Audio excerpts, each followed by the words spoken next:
everyone. Thanks for joining us today. My name is Juliana Graff, and I'm Senior Assistant Director of Admission at Monmouth College. And I'm joined by Coach Roger Haynes, who is our Director of Athletics. And he's going to go over all the details for you for incoming students who are planning to participate in athletics at Monmouth College. So, Coach Haynes, I'm going to turn it over to you. Juliana, thanks very much. Thanks to everybody that's on the call today. We want to try to give you as much specific information as we can regarding athletics and hopefully a little bit of general information that might be helpful to everyone else coming in our fall class. So thanks for being here, and we hope that this is helpful.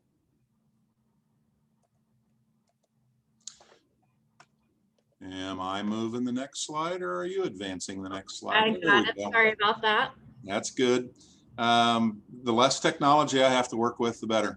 So these are some goals that we work on at Monmouth College, and certainly in the athletic department. I coach track and field, so that's where that comes at the top. Obviously, our number one goal is to get you on the front of Wallace Hall accepting your degree in 4 years. So that goal is the first one. We want all of our people to be excellent representatives of themselves and their family and the team that they're associated with at Monmouth. We want to develop a work ethic that allows for personal growth in all areas of your life: academic, personal, athletic, spiritual, all the things that you might need. The next is we believe strongly in coaching the individual. So we think team goals come before individual goals. So if we're all feeling good about our process and the learning experience that we're going through, whether it be academics or athletics, individual goals ultimately become team goals. And then finally, just simply at the end, we want to be a better student, person, and maybe athlete when you leave campus than when you came in. So some simple goals that we talk about and are good goals for pretty much everyone on campus. So thanks very much. What you need if you're a student athlete to participate. We have to have a current physical on file with the athletic department from the last year. We want to be sure you submit that to Heather Turnquist in athletics, not the admissions. Admissions get your vaccination forms.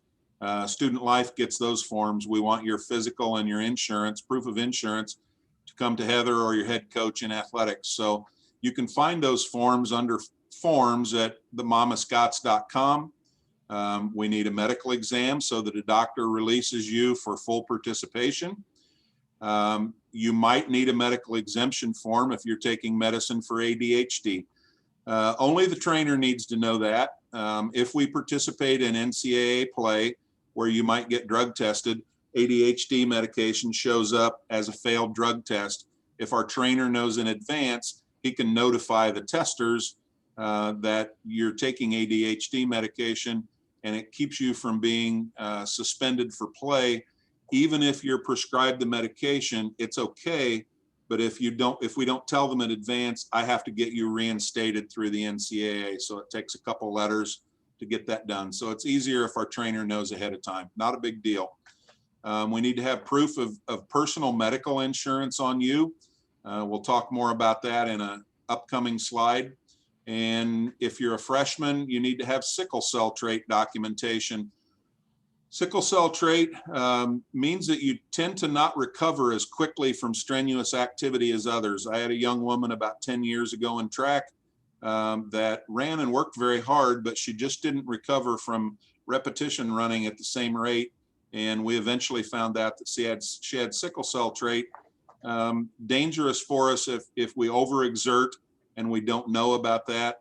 Unfortunately, there are a number of deaths at the Division I level every year when kids are doing off-season conditioning and they simply get pushed too far. So that's another safety measure. We'll have a Monmouth participation agreement. That's with the college and the NCAA saying that you didn't get $1 million to come here and you didn't get a new car. If you got those, we want to know. And then obviously, if you have a current COVID-19 vaccination, we'd like to know about that. That can go to the Dean of Students office. You just take a picture of your vaccination card and send it in when completed. That eliminates the need for any pre-competition testing during your season. If you are unvaccinated, you'll have to go through pre-competition testing within 72 hours before any contest that we play. So if you're playing tennis or soccer and play twice a week, you're going to have to do COVID testing twice a week to be allowed to participate. If you are vaccinated, you will not, and coaches are vaccinated, they will not have to go through pre-competition testing. So hopefully that explanation makes sense. Thanks.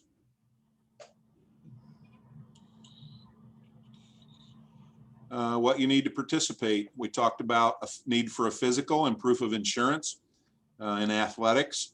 Your primary insurance, your family insurance, or an individual policy, that's responsible for payment of any injuries that might occur. So if you sprain an ankle and need an x-ray, your personal policy is going to cover. If you have a knee injury and may need surgery at some point in time, you'll consult with our trainers. We have local doctors that we can get you to for quick care. But if you want to go home, you always choose your own family doctors. You choose what doctors you would deal with. We don't choose them for you. If you're okay with local doctors, Bob Foster, our head trainer, will help you with that. If you want to get home and work with somebody that you already know, that's absolutely what we want you to do. So as cost starts to rise beyond an x-ray or a doctor's visit, Monmouth College buys a gap policy. That means we're covering the end of your personal policy through the NCAA $1 million catastrophic. So if you have a small injury that doesn't cost thousands and thousands of dollars, your personal coverage is going to cover it.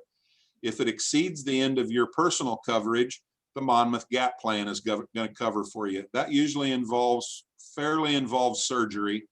And then the NCAA has a $1 million catastrophic policy on every student that plays NCAA sports at all levels. That would likely come into play if bills exceed $1 million. Unfortunately, that would be spinal cord injuries, head and neck injuries. You might need special therapy. You might need a van. You may need lots of those types of things. So 3 layers of coverage. Your policy is primary. The NCAA is at $1 million of cost for catastrophic, and the MC insurance gap policy pays for that gap between personal and the NCAA. I hope I explained that okay, that you can understand that. If you ever have questions, you can contact me in our department, and that would be fine. I'll try to help you with your billing, or our athletic trainer. So what's going on with sports science in the NCAA and the Midwest Conference? A year ago, the Midwest Conference ADs and presidents chose to be slightly more conservative in regards to COVID with our student athletes. We chose not to play fall and winter sports because of the contact danger in the fall and the indoor contact in the winter. We did get to play schedules in the spring for all of our spring sports. So the NCAA Chief Medical Officer is Dr. Brian Hainline. He puts out best practices. The ADs and the presidents have now agreed that we will not be more conservative than the Sports Science Institute tells us to be. We're going to mirror what the NCAA says we should be doing. So if you're a fully vaccinated individual, you don't have to go through testing. You show proof. Our trainer will be the only person that really needs to know that in our office. You, as I said in an earlier slide, you take a picture on the phone and send that to our student life staff and you're good. Unvaccinated individuals, if we leave campus, every coach, trainer, support staff, filmer, and player that's unvaccinated will have to take a test within 72 hours and have a negative result. So we work through Shield, Illinois. You'll have an account with them. The samples will be taken in our own campus in HT, the Science Center, and they'll be forwarded to a lab in Bloomington. So testing on campus this year, I believe, is going to be Mondays and Thursdays to help support athletics. So if you're unvaccinated, you'll have to get up in the morning and go over and work with lab people on campus if you're an unvaccinated individual. Our athletic training staff will monitor the local and community thresholds and make recommendations to our ADs and the coaching staff about safety protocols. So as long as things continue at about the rate they are, we should be good. Vaccinated individuals won't have to test. Unvaccinated individuals will, and you have to have a past test. So if you fail a test, you'll be in isolation and you won't be able to participate in those games. So there's some incentive to get vaccinated, and we hope that you will. When teams travel, we have to certify that all those individuals traveling are either vaccinated or have tested negative for COVID-19 within the 72 hours. So a lot of information, but simply put, our trainer would like to, and our student life would like to know if you've been vaccinated. If you're not, you're going to have to test prior to competition, and you'll have to have a negative test or be vaccinated to travel with us. So there's some incentive there, hopefully. Thanks. Early move-in is for fall sport athletes only.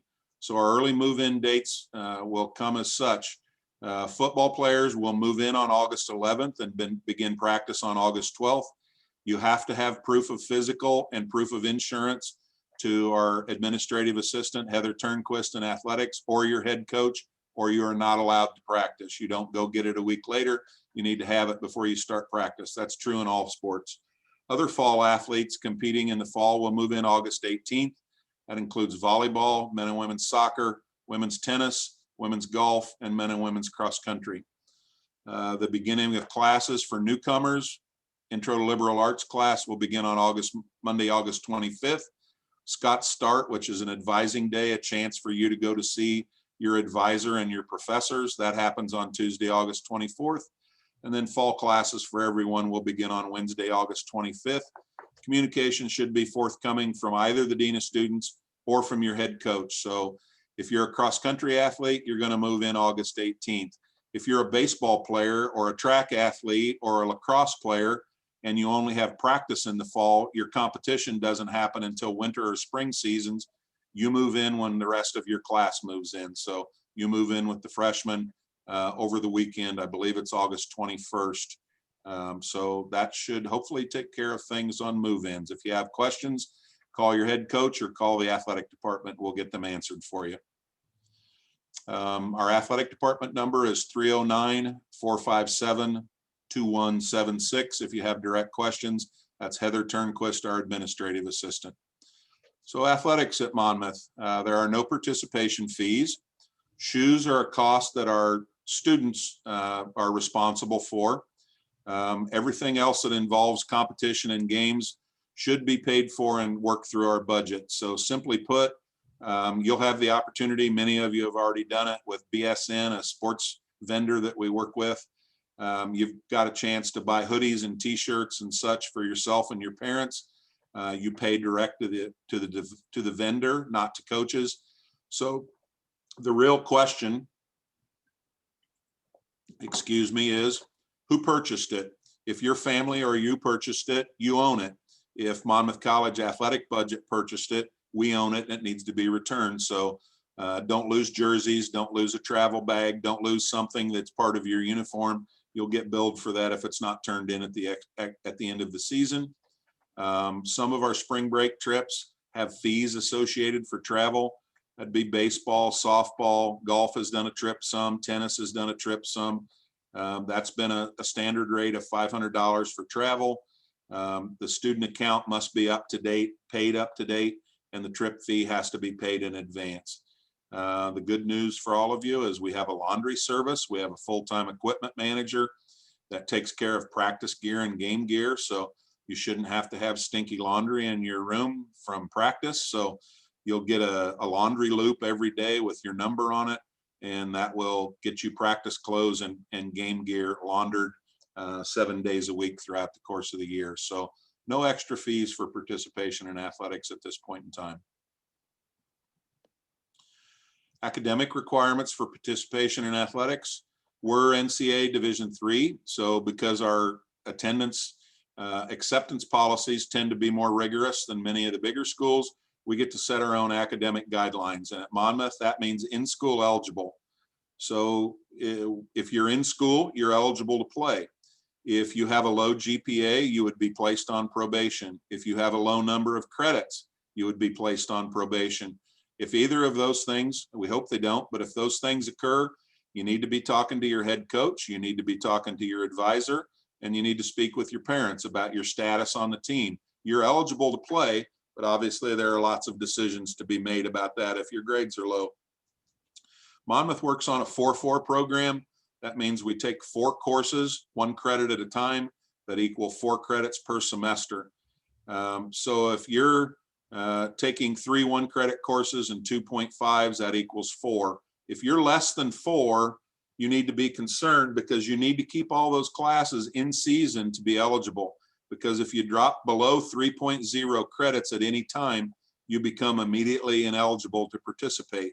So let's say the drop date is on a Friday in September, and I think it is, and you're at 3.5 credits and you drop one, you move to 2.5, you immediately become ineligible, and I have to write to the NCAA to get you reinstated. So if you're going to drop a course and go below 3 during your season, winter, fall, winter, or spring, you always need to maintain at least 3.0 to practice and play.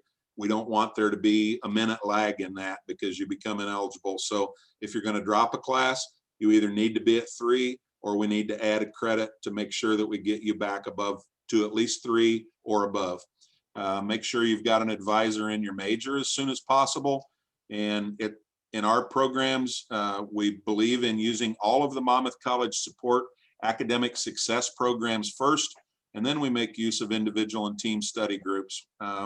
My belief is every freshman in college should have at least 3 touches with academic support per week. The students who make 3.5 and above tend to have 5 or 6 of those touches. The students that are above or below 3.0 tend to have 2 or less of those touches. So 3 is a great place to start. What does a touch mean? Go to a study group for the Spanish class you're in. Go to a pre-test study group in ILA. Go have a meeting with your professor. Go review your test after you get a test back. Go to a team study group, a peer study group that somebody may be doing. There's lots of academic support, people that are paid to help tutor you on campus. Use those academic support programs first and foremost. In track and field in the spring, once you've got a GPA, we have a set number of times you have to have touches per week with academic support. If you don't do those by Thursday, we don't allow you to travel for the meet that weekend. So kids who have 3 or more touches per week with academic support tend to be in the upper half of our class academically, and we hope that that's everyone's goal. So hopefully the 3 credits at all times to participate makes sense, and make use of the academic support. You won't think you need it, but the best students use it the most. Please do so.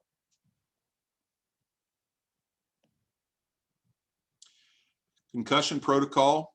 We have a computer software program that if you're in a concussion risk sport, football, soccer, pole vaulting, hurdling, baseball, softball, basketball, almost everything, our trainer will do a pre-symptom concussion test with you. So you'll be rated on recall of a group of numbers. You'll be rated on recall of answers. So if you think that you and the trainer think you might have had a concussion, he can bring you back in. He can test you for symptoms like headaches and blurry vision, but he can also test you on your pre-concussion scores, and you have to be back to those levels. Our trainer and coaches do not return you if there's any chance of a concussion. Only a doctor's clearance returns you to practice and play. A coach and a trainer do not make that decision. The trainer will be actively involved in helping monitor your systems. Do you have headaches? Is it blurry vision? Do you still have discomfort and are you sensitive to bright light? The trainer helps with those things. A local doctor or home doctor is going to release you to return to play. So I think we have a very strong concussion protocol that meets or exceeds what the NCAA asks for. Our trainer's been here a long time. He does an excellent job. I think you can trust him. What to expect? You'll have practice, can't have practice 7 days consecutively. We have an excused absence policy with our faculty. So if we have to, our schedules are all faculty approved. If we have to miss class, we've agreed that we will never miss more than 10% of the same class. So if your Monday, Wednesday, Friday class is at 3 p.m., we will never miss more than 4. Most of our sports miss 1 or less. Baseball, tennis, softball, golf, they tend to play during the week more often than football and some of the weekend sports. So you've been faculty, your schedules have been approved. The coach will notify your faculty 48 hours in advance before we depart, but you should also follow up ahead of time before you leave.